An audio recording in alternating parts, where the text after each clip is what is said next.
शिव पुराण में भगवान महादेव के चरित्रों में हम लोग सुन रहे थे कि भगवान महादेव का विवाह भगवती पार्वती से संपन्न हुआ। महाराज हिमाचल और उनकी धर्मपत्नी मैना दोनों को बड़ी प्रसन्नता हुई कि हमारी पुत्री को सुयोग्य वर मिले भगवान महादेव। और वहां पे अनेक प्रकार के फिर उन्होंने दहेज इत्यादि दिए। महादेव पार्वती को लेकर के कैलाश में आ जाते हैं और कैलाश में उनका नित्य विहार होता है। इधर सभी लोग प्रसन्न हैं। महाराज हिमाचल, महारानी मैना, भगवान महादेव, पार्वती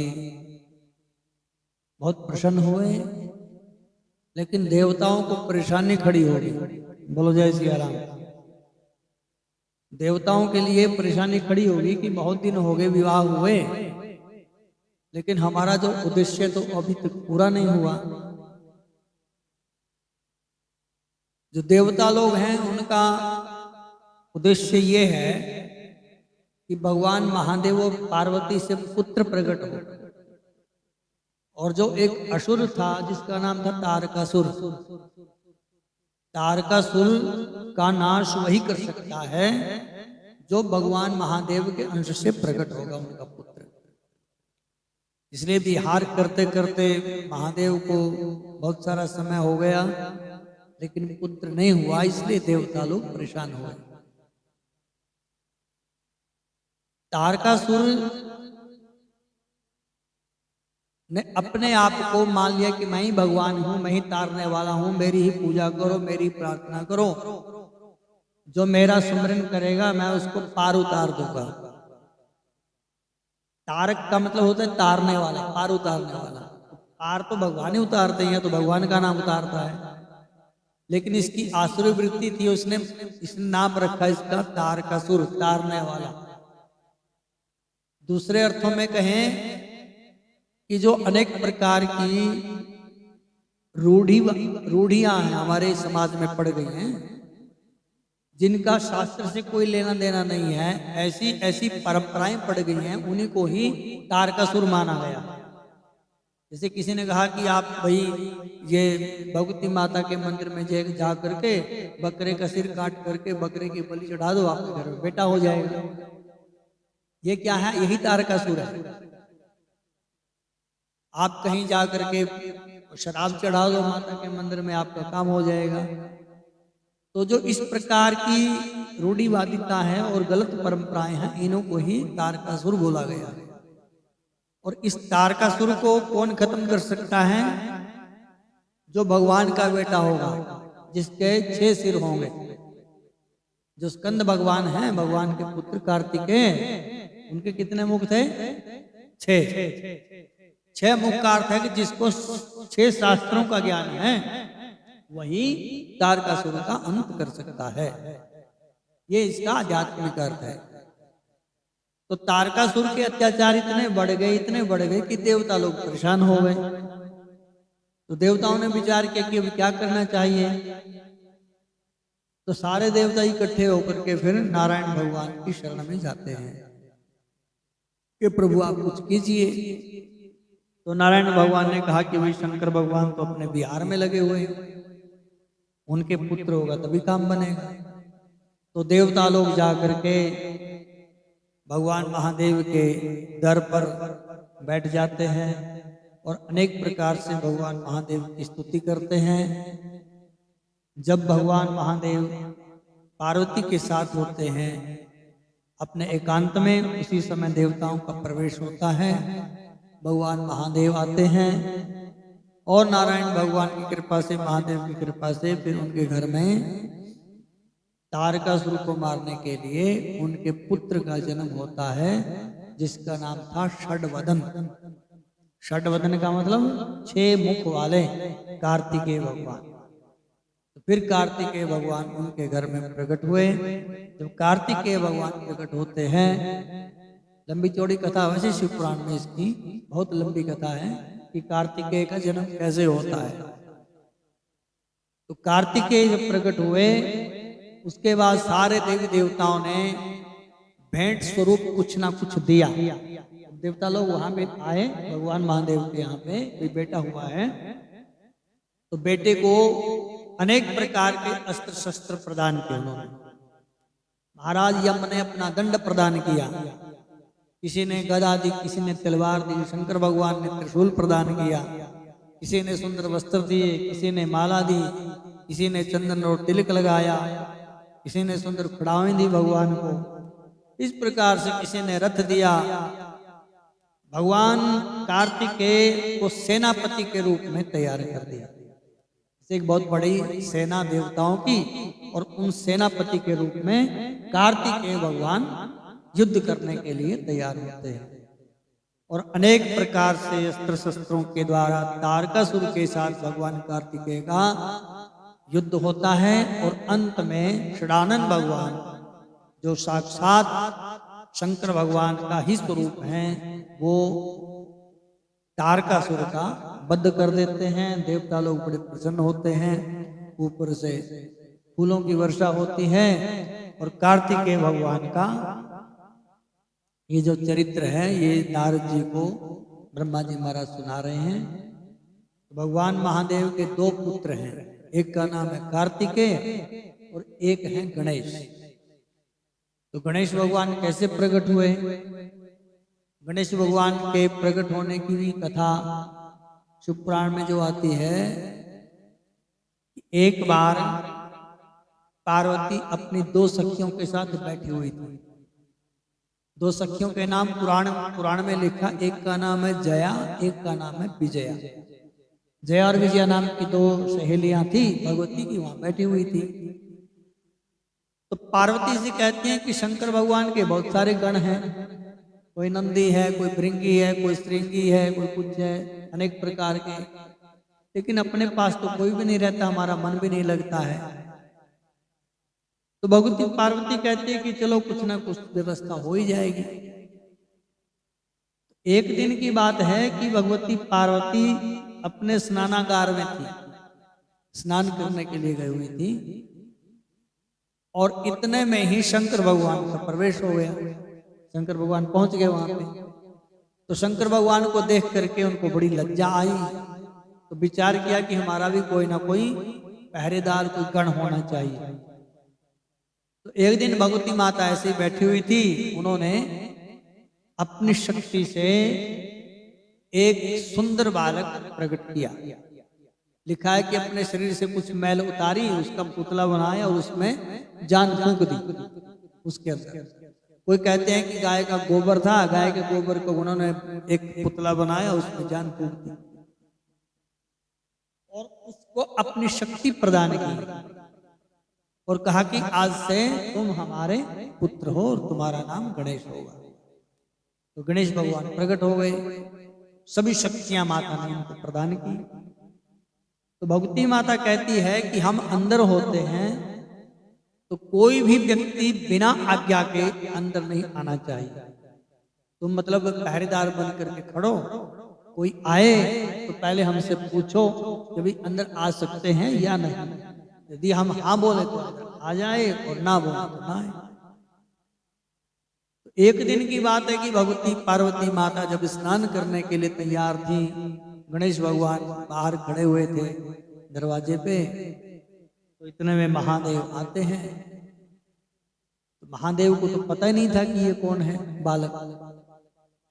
तो जब महादेव वहां पर प्रवेश करने का उपक्रम करते हैं, आते हैं, तो गणेश भगवान उनको जाने से, अंदर जाने से मना कर देते हैं कि माता की आज्ञा है, तुम अंदर नहीं जा सकते।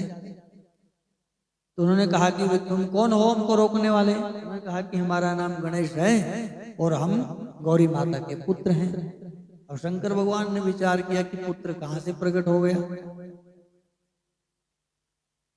तो शंकर भगवान वहां से लौट आए और अपने कुछ गणों को भेज दिया कि भाई वहां पे जाओ और एक बालक है वहां पे, तो उसको समझाओ बुझाओ कि भगवान महादेव हैं, वो गौरा जी के पत्नी है, इस हिसाब से तुम्हारे पिता हैं वो, तो उनको अंदर जाने दो। तो जब गण वहां पर पहुंचे, नंदी पहुंचे, उन्होंने उनको समझाया बुझाया, तो उस समय गणेश भगवान ने बिल्कुल साफ मना कर दिया कि माता का आदेश है, अंदर कोई नहीं जा सकता, क्योंकि माता, पिता, गुरु और स्वामी, इनकी आज्ञा का पालन करना सबसे बड़ा धर्म है। हमारा पुत्र कौन कहलाता है? असली पुत्र कौन है? जो आपकी आज्ञा का पालन करता है, और जो आज्ञा का पालन नहीं करता वो पुत्र नहीं है। बोलो जय सिया राम। एक किसी गांव में ना एक सेठ जी रहते थे, तो वहां पर एक महात्मा का प्रवेश होता है उस गांव का।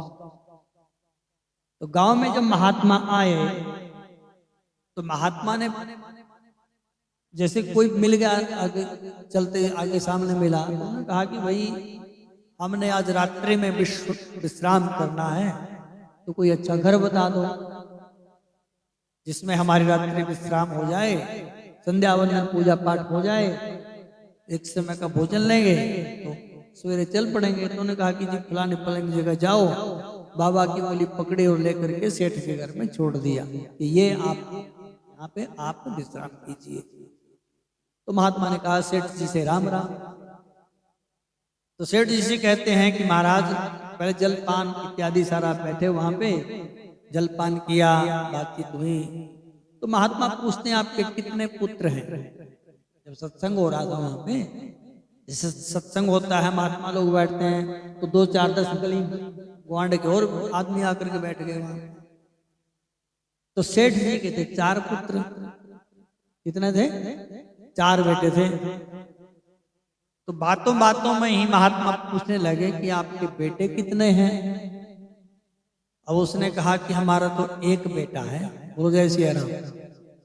और थे तो उसके 4। तो सारे जो पास पड़ोस के लोग थे वो कानाफूसी करने लगे कि बेटे इसके 4 हैं, ये बता रहा है 1। तो फिर उन्होंने जब सत्संग पूर्ण हो गया सारे का सारा, तो उन्होंने सेठ जी से पूछा कि जब महात्मा पूछ रहे थे कि बेटे 4 हैं, तो तुमने एक का नाम क्यों लिया? तो बोले ये भी बता देंगे जब महात्मा जी पूछेंगे। तो फिर महात्मा जी के पास बात पहुंच गई। जब वहां पर रात में रहना तो सारी बातों का पता चल ही जाता है। तो महात्मा के पास भी ये बात पहुंच गई कि इनके बेटे 4 हैं और ये बता रहे हैं 1। तो महात्मा ने पूछा उनसे, सेठ जी से, कि आपके तो बेटे 4 हैं भाई, बता रहे हैं सब लोग, और आपने कहा कि 1। उसने कहा कि महाराज मेरा जो बेटा है ना वो 1 ही है, क्योंकि उसी को मैं ही पुत्र मानता हूँ। कैसे? बोले बैठो आप, थोड़ी देर में पता चल जाएगा। तो उसने अपने बेटे को आवाज लगाई, अरे बेटा टिंकू इधर आओ, महात्मा जी ने नहाना है, इनके लिए जल की व्यवस्था करो। वो अपना टाल मटोल करके चला गया, मेरे पास टाइम नहीं है। और दूसरे को बोला मेरा जल्दी का काम है, मैंने ऑफिस जाना, ये करना। वो निकल गया। फिर दूसरे को बुलाया, संतु बंतु जो भी बोला, तीनों को बुलाया, तीनों ने बात नहीं मानी। फिर चौथे को बुलाया, बेटा गणेश महात्मा जी को जल की व्यवस्था करो, स्नान करना है। उसने कहा कि पिताजी अभी कर देते हैं, आपकी आज्ञा हम सिरोधारण करते हैं। तो जैसे ही उसने गणेश ने पिताजी की आज्ञा का पालन किया, तो महात्मा जी की तरफ इशारा करते हुए वो सेठ जी कहते हैं कि ये मेरा असली पुत्र है। अब बताओ कितने पुत्र हुए? महात्मा कहते हैं कि वास्तव में ही तुम्हारा 1 ही पुत्र है। तो पुत्र उसको कहते हैं जो माता पिता की आज्ञा को बिना विचारे ही सिरोधार्य कर ले, मतलब हाँ। और उसमें तो फिर जो बेटा होता है ना, उसके भी अलग अलग कैटेगरी बताई गई है कि ये मध्यम श्रेणी का है, ये उत्तम श्रेणी का है, ये अधम श्रेणी का है। पिता ने आज्ञा दी,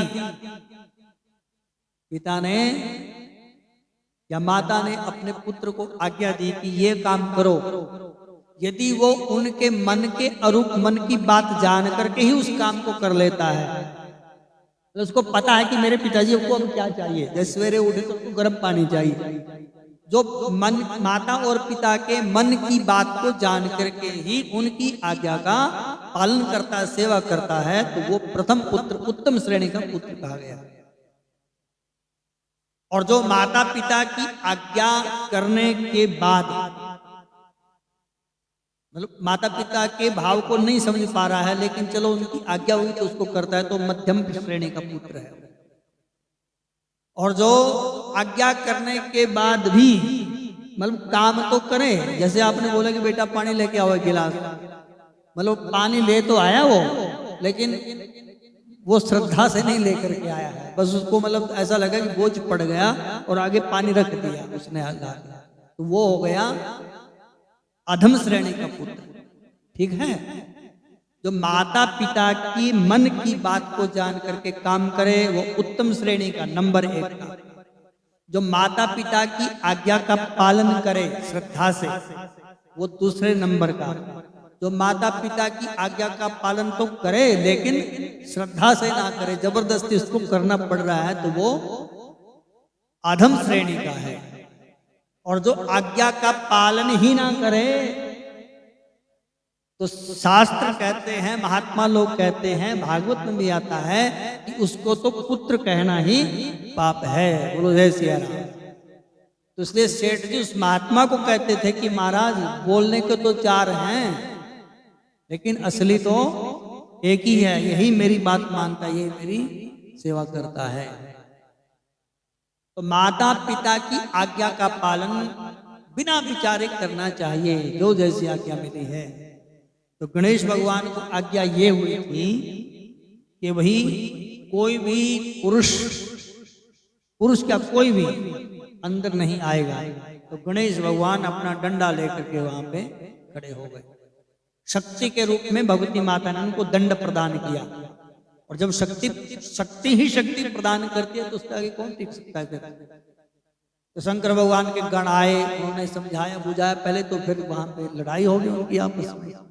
और जब लड़ाई उनकी हुई, गणेश भगवान ने सबके छक्के छुड़ा दिए, सब तहस नहस करके भाग गए।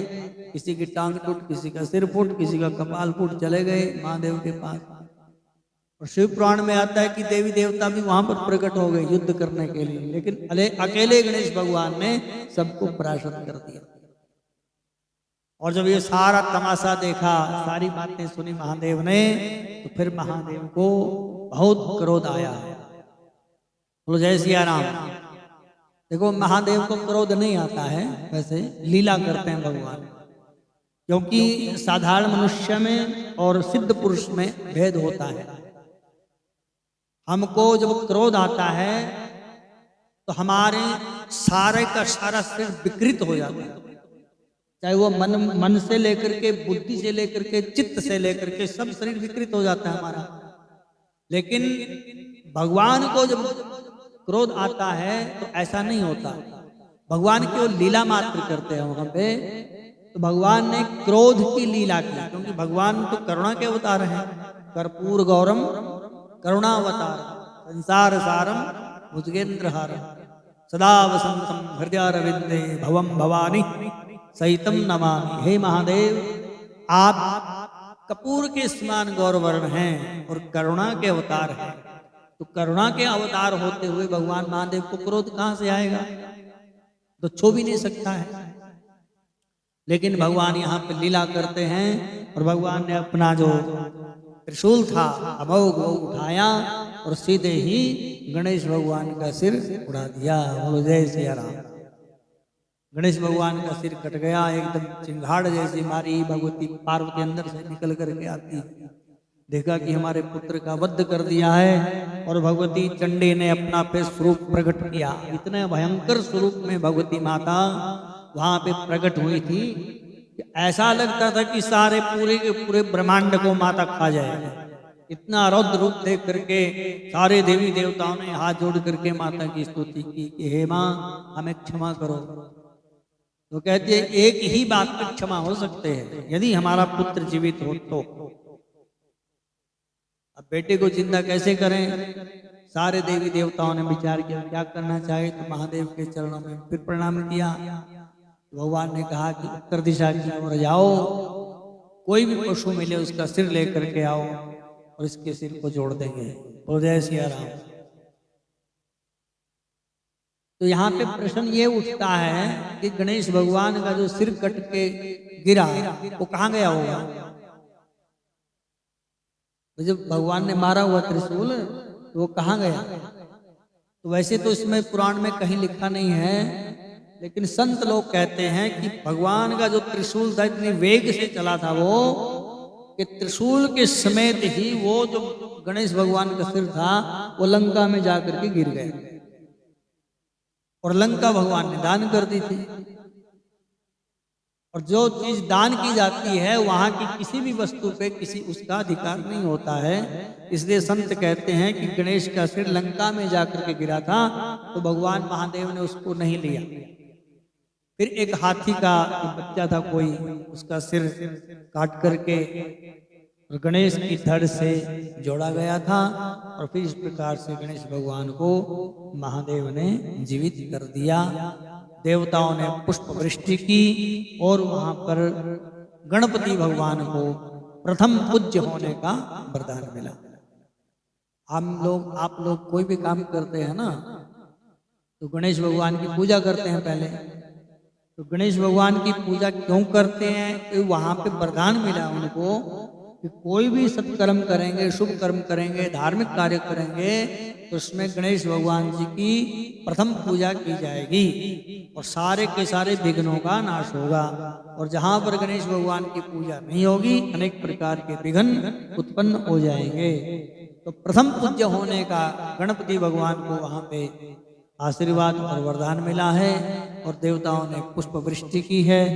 उसके बाद भगवान के अब दो पुत्र, एक बड़े का नाम है कार्तिकेय जिसको हम स्कंद और षडानन बोलते हैं और दूसरे का नाम है गणेश भगवान। जब भी आप कोई काम करते हैं उसमें बताया गया है कि गणेश भगवान के 12 नामों का उच्चारण करना चाहिए।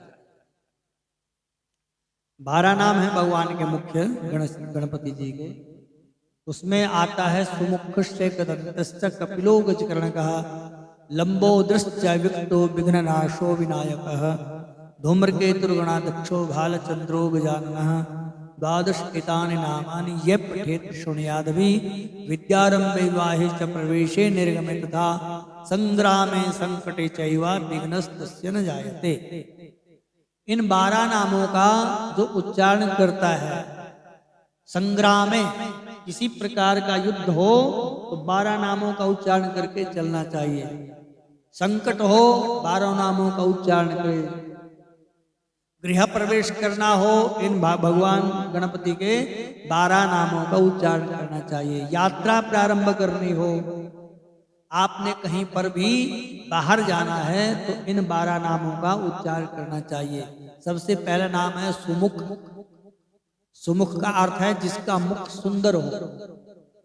और सुंदर मुख किसका होता है? जो सुंदर वाणी बोलता है, सुंदर वचन बोलता है, हमेशा बड़ों का सम्मान करता है, उसको बोलते हैं सुमुख। तो ये भगवान का एक नाम है सुमुख।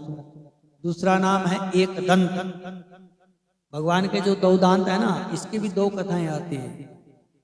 भगवान गणपति के दांत 2 थे।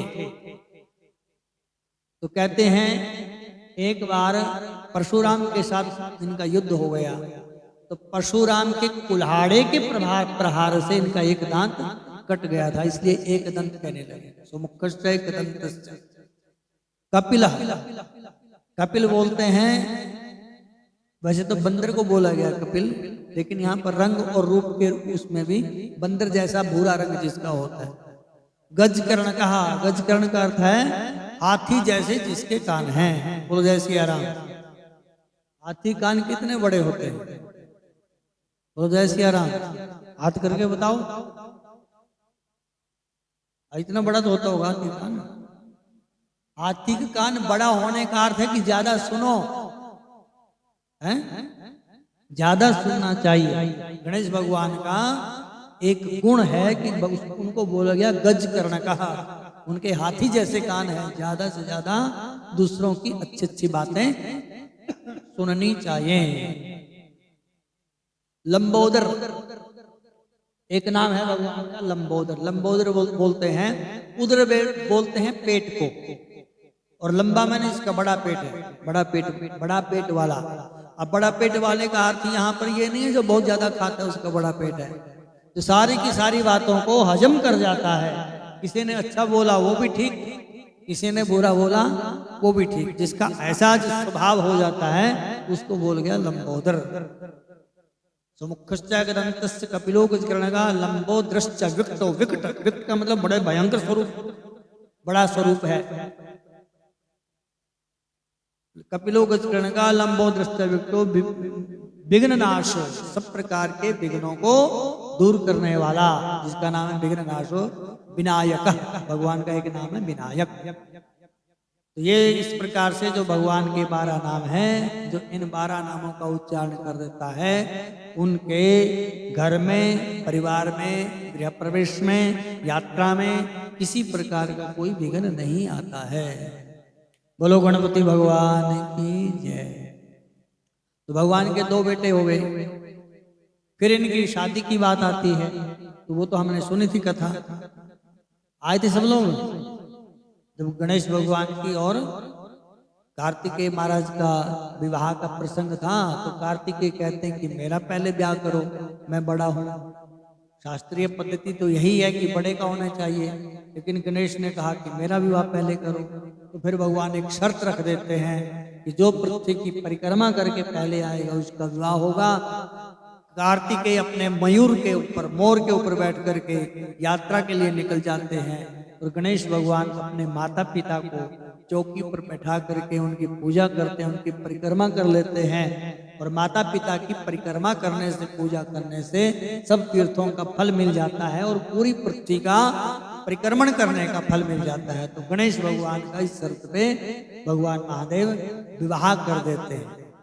और गणेश भगवान जी की 2 धर्मपत्नी हैं, एक का नाम है सिद्धि, एक का नाम है बुद्धि। सिद्धि से एक पुत्र प्राप्त होता है, उसका नाम है क्षेम, और जो बुद्धि हैं उनका नाम है, जो बुद्धि हैं उनके बेटे का नाम है लाभ। क्षेम और लाभ 2 उनके पुत्र हुए। इसके बाद कथा आती है इसमें आगे कि भाई जब तारकासुर का वध कर दिया कार्तिकेय ने, षडानन ने, तो तारकासुर के 3 बेटे। जब किसी की पिता की हत्या हो जाती है तो जो उसके बेटे होते हैं उनको बड़ा क्रोध आता है कि फलाने फलाने ने ऐसे ऐसे करके हमारे साथ ऐसा किया, हम इसका बदला लेंगे जरूर। तो इनके 3 बेटे थे तारकासुर के, तारकाक्ष, एक कमलाक्ष, और एक का नाम था विद्युन्माली। 3 पुत्र। तो इन्होंने तीनों ने विचार किया कि देवताओं के साथ मिलकर के कार्तिकेय ने हमारे पिता की हत्या की है, लेकिन मुख्य दोष इसमें देवताओं का ही है, उनसे हम अवश्य ही बदला लेंगे। जब व्यक्ति के अंदर अहंकार होता है ना, तो उसके अंदर बदले की भावना हो। एक होता है बदला, एक होता है प्रतिशोध। ठीक है, प्रतिशोध मतलब बदला लेना, वही बात है कि हम उससे बदला लेंगे, उसने हमारे साथ ऐसा किया है। तब तीनों ने मिल करके शंकर भगवान की आराधना प्रारंभ की। अहंकार हो गया। अब अहंकार का और महादेव का तो आपस में पटती नहीं है। जहां अहंकार होता है वहां भगवान नहीं होते, और जहां भगवान होते हैं वहां पर अहंकार नहीं रहता है। एक दोहा लिखा है संतों ने कि जब मैं था तब गुरु नहीं, अब गुरु है मैं नहीं, एक मयान में प्रेम गली अतिशान करी, तामे दो न समाई। तो जैसी आराम समझ में आ गया? आगे समझ में नहीं आया? साधक कहते हैं कि जब मैं था, मैं को अहंकार बोलते हैं। मैं के अर्थ 2 हैं, एक तो मैं हूं, मतलब जैसे शरीर को हमने मैं मान लिया, वैसे मैं जो है वो अहंकार का प्रतीक है। जब मैं था, मतलब जब मेरे अंदर अहंकार था, तब गुरु नाही, उस समय गुरु नहीं थे हमारे कोई। और जब गुरु को हमने प्रणाम कर लिया, हमारे जीवन में गुरु आ गए, तब फिर मैं खत्म हो गया। ये मतलब है, जब मैं था मतलब अहंकार था, तब गुरु नाही, और अब गुरु हैं मैं नाही। अब गुरु तो हैं, मतलब गुरु ने हमारे अहंकार को खत्म कर दिया है। तो बोले दोनों क्यों नहीं रह सकते? भाई गुरु भी रहे और मैं भी रहे, अहंकार भी रहे। बोले प्रेम गली अति सांकरी, सांकरी का मतलब तंग है, प्रेम की जो गली है ना वो बहुत तंग है।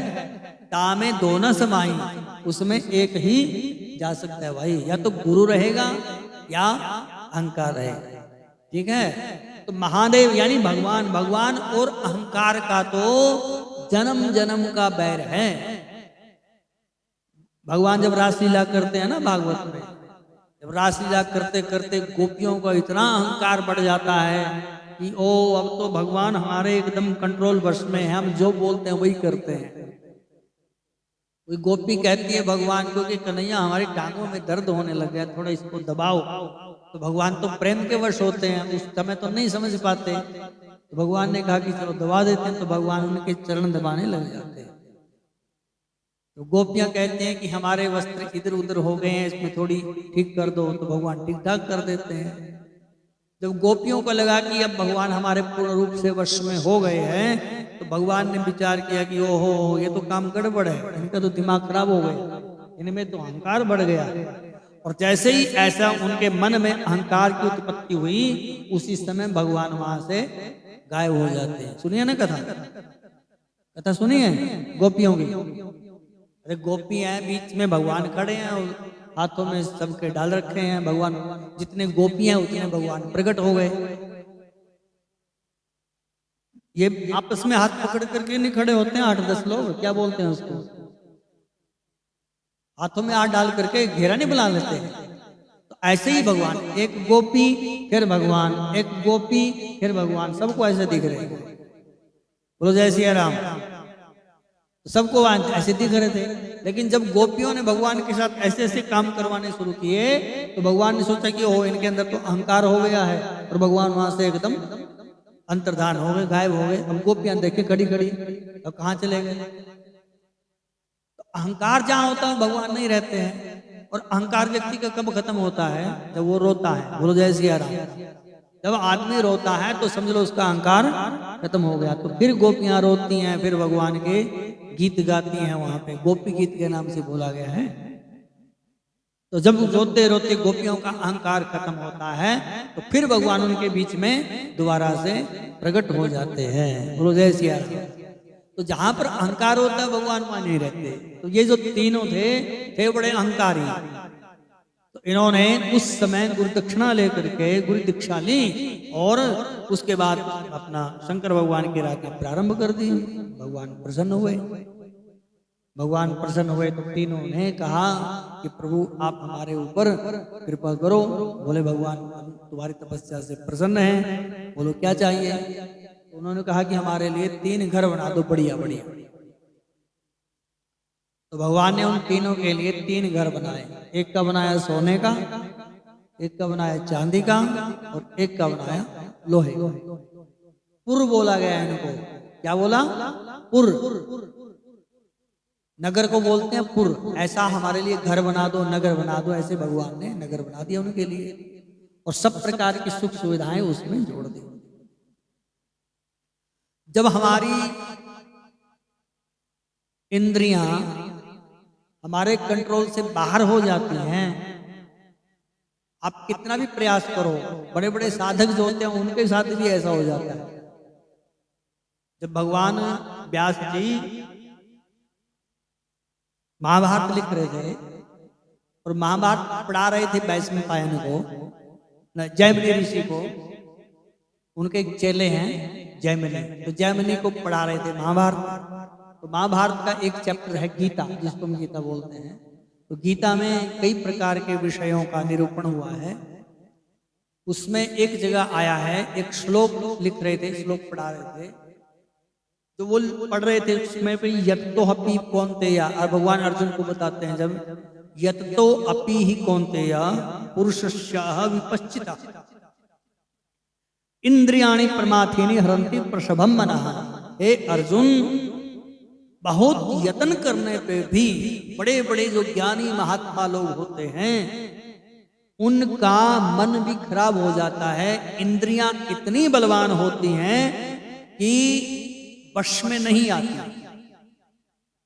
प्रयत्न करते हुए भी, कितना प्रयत्न करो, कितना जोर लगाओ, कभी कभी ऐसा होता है इंद्रियां वश में नहीं आती हैं।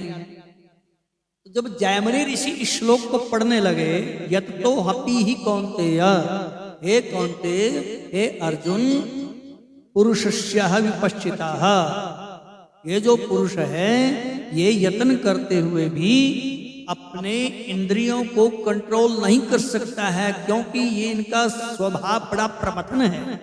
ये मन को मथ डालती हैं और इंद्रियां वश से बाहर हो जाती हैं। जब इस श्लोक को पढ़ रहे थे इन्होंने श्लोक को काट दिया। बोलो जय सिया राम। जैमिनी ऋषि ने श्लोक को काट दिया तो गुरुजी ने पूछा कि ये श्लोक क्यों नहीं पढ़ रहे हो? बोले ये ठीक नहीं लिखा आपने। बोले क्यों? बोले देखो हम भी तो अपनी इंद्रियों पर कंट्रोल रखते हैं, हम भी तो प्रयत्न करते हैं। और जो आदमी प्रयत्न करता हो, साधक हो, इंद्रियां कैसे दौड़ सकती हैं? तो व्यास जी कहते हैं कि ये इंद्रियाणी प्रमाथिनी, ये बड़ी प्रमथन स्वभाव वाली होती हैं भाई, इनका कभी भी विश्वास नहीं करना चाहिए। बड़ा समझाया बुझाया, उसने कहा कि नहीं चलो ठीक है, आपको नहीं अच्छा लग रहा तो रहने दो। अगले दिन व्यासदेव भगवान एक बहुत सुंदर लीला करते हैं जैमिनी के आगे।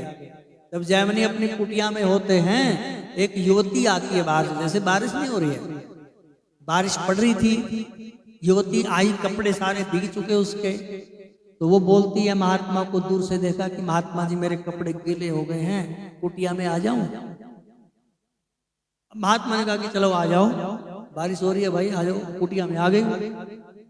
उसने कहा कि महाराज मेरे वस्त्र गीले हो गए हैं, कोई आपकी कोई चादर वगैरह मिल जाएगी, थोड़ा कपड़ा चेंज कर लूं? तो उसने कहा कि ठीक है। महात्मा ने वो अपना जो भी धोती वाती होगी उसको वो दे दी और वो कपड़े उसने चेंज कर दिए, अपने बदल लिए। तो फिर वो कहती है कि थोड़ी आग तपा दो मेरे लिए, मैं सेक लूं इसको, मेरे को सर्दी लग रही है, सर्दियों के दिन रहे होंगे। तो उस समय महात्मा ने, जैमिनी ने उसके लिए आग तपा दी, जो भी हवन कुंड इत्यादि था उसमें थोड़ा कर दिया, वो सेकने लगी। और अब महात्मा उसको देखने लगे, जैमिनी ऋषि उसको देखने लगे, और देखते देखते उनके ऊपर इतने आसक्त हो गए तो बातचीत करने लगे कि देवी तुम कहाँ रहती हो, सारी बात हुई थी, क्या तुम्हारी शादी हो गई? तो उसने कहा कि नहीं हमारी शादी तो नहीं हुई है, शादी करने का विचार है। महात्मा बोलते हैं शादी करने का विचार है? बोले हाँ विचार तो है शादी करने का। तो बोले हमारे बारे में क्या ख्याल है, ऐसे कर लो। बोलो जय सिया राम। तो बोले कि नहीं महाराज आपसे नहीं हो पाएगा। उन्होंने कहा भी क्या बात, क्यों नहीं हो पाएगा हमसे?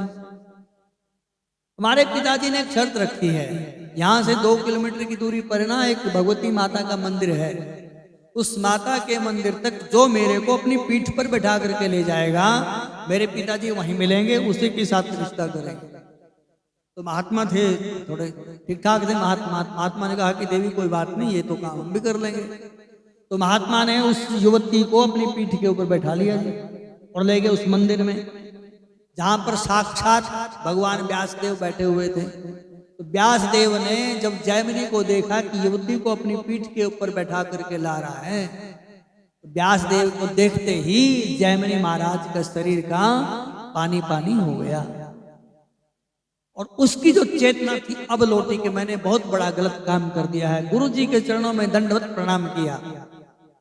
तो व्यास जी कहते हैं कि जैमिनी जो मैं श्लोक तुमको पढ़ा रहा था, इंद्रियाणी प्रमाथिनी हरंती प्रसभम मना, जबरदस्ती मनुष्य के मन को हर लेती हैं, ऐसी इंद्रियां ये होती हैं, इनके ऊपर कभी विश्वास नहीं करना चाहिए। तो उसको पता लग गया कि गुरु जी जो बोलते हैं उसी में ही वास्तविकता है। इसलिए हमारा जो शरीर है और शरीर में जो हमारी इंद्रियां, विशेष रूप से ज्ञान इंद्रियां 10 है ना टोटल, 5 कर्म इंद्रिय हैं, 5 ज्ञान इंद्रियां, 1 मन, 11 होते हैं। जो मन है इन इंद्रियों के द्वारा ही सारे के सारे भोगों का सेवन करता है। तो उन्होंने कहा कि अपनी जो इंद्रियां कभी विश्वास नहीं करना चाहिए। मन कब कहाँ खराब हो जाए पता नहीं है। 1 लाख पर मन नहीं बिगड़ता है, 10 रुपए पे मन बिगड़ जाता है, कुछ पता नहीं होता। इसलिए जो इंद्रियां हैं इनको अपने कंट्रोल में रखना चाहिए। तो तारकाक्ष, कमलाक्ष और विद्युन वाली तीनों ने अपनी इंद्रियों पर कंट्रोल करके खूब कठोर तप किया और भगवान ने इनको वरदान दिया और 3 प्रकार के पुर इनको बना करके दिए, एक सोने का, एक चांदी का, एक लोहे का। और तीनों ने अपने अपने उस घर के अंदर, उस शहर के अंदर जो अव्याहत गति से ऊपर भ्रमण करते रहते थे, एकदम बुलेट प्रूफ जिसको बोलते हैं, किसी भी अस्त्र शस्त्र का उनके ऊपर प्रभाव ना पड़े। कोई तीर चलावे, इंद्र वज्र चलावे, तब भी कुछ उनके ऊपर ना हो। तो तीनों ने भगवान के मंदिर बनाए और तीनों ही अव्याहत गति से भ्रमण करते थे। देवता लोग परेशान हुए, फिर शंकर भगवान की शरण में गए कि प्रभु अब क्या करें। उन्होंने कहा कि जब तक हमारा भजन करते हैं, इन्होंने अपने मंदिरों में प्रतिष्ठा की है हमारी, तब तक हम इनका कुछ नहीं बिगाड़ सकते। तो इनको कोई ऐसा गुरु मंत्र दिया जाए जो हमारे विरुद्ध हो जाए और फिर हम आपका काम कर सकते हैं। तो फिर वहां पर नारायण भगवान की प्रेरणा से उनको कुछ उल्टे सीधे मंत्रों का उपदेश महात्मा लोग करते हैं और वो शंकर भगवान की पूजा करना छोड़ देते हैं। और उसके बाद भगवान देवताओं को के साथ मिल करके एक ही बाण से उन तीनों को समाप्त कर देते हैं। बोलो जय सिया राम। भगवान का एक नाम है त्रिपुरारी, सुना है ना? क्या नाम है? त्रिपुरारी। त्रि का मतलब है 3 और पुर का मतलब है पुर नगर जो बनाए थे इनके, और अरि का मतलब होता है शत्रु। जो तीनों प्रकार के जो ये राक्षस थे, इनको मारने से ही भगवान का नाम त्रिपुरारी पड़ा। तो जय सिया राम। कार्तिक के महीने में एक तिथि आती है, कार्तिक पूर्णिमा जिसको बोलते हैं। आप दिए जलाते हैं आप लोग कार्तिक में? कार्तिक के महीने में दिए जलाते हैं ना? तो क्यों जलाते हैं दिए? भी एक दीप दान प्रतिदिन कार्तिक के महीने में करते हैं, ये विधि है, ये तो ठीक है। लेकिन जब पूर्णिमा होती है उस दिन तो कोई 108 बनाता है, कोई 1008 बनाता है, कोई 1100 बत्तियां जलाता है। तो वहां पर भगवान की खुशी के लिए ये बत्तियां जलाई जाती हैं। जैसे हम कार्तिक महीने की अमावस्या को दीपावली मनाते हैं, क्या करते हैं? दीपावली मनाते हैं कार्तिक की अमावस्या को। उसी प्रकार से कार्तिक पूर्णिमा को देवता लोग अपनी दीपावली मनाते हैं। वो क्यों मनाते हैं? क्योंकि उसी दिन कार्तिक पूर्णिमा के दिन ही भगवान महादेव ने उन तीनों राक्षसों का वध किया था। और उन राक्षसों का जैसे ही वध हुआ, देवता लोग प्रसन्न हुए। उन्होंने भगवान महादेव को प्रसन्न करने के लिए अनेकानेक दीप जलाए। तभी से प्रचलन हुआ कि इसको देव दीपावली के नाम से पर्व को जाना जाता है, कार्तिक महीने। तो कार्तिक महीने की जो तिथि होती है, पूर्णिमा तिथि, उसमें अनेक प्रकार के दीपक जलाए जाते हैं। वो महादेव भगवान की प्रसन्नता के लिए ही होते हैं और उसको देव दीपावली बोलते हैं। इस प्रकार से भगवान महादेव ने अनेकानेक राक्षसों का वध किया और अपने शरण में आए हुए श्रद्धालुओं का भगवान अवश्य ही कल्याण करते हैं। बोलो जय सिया राम।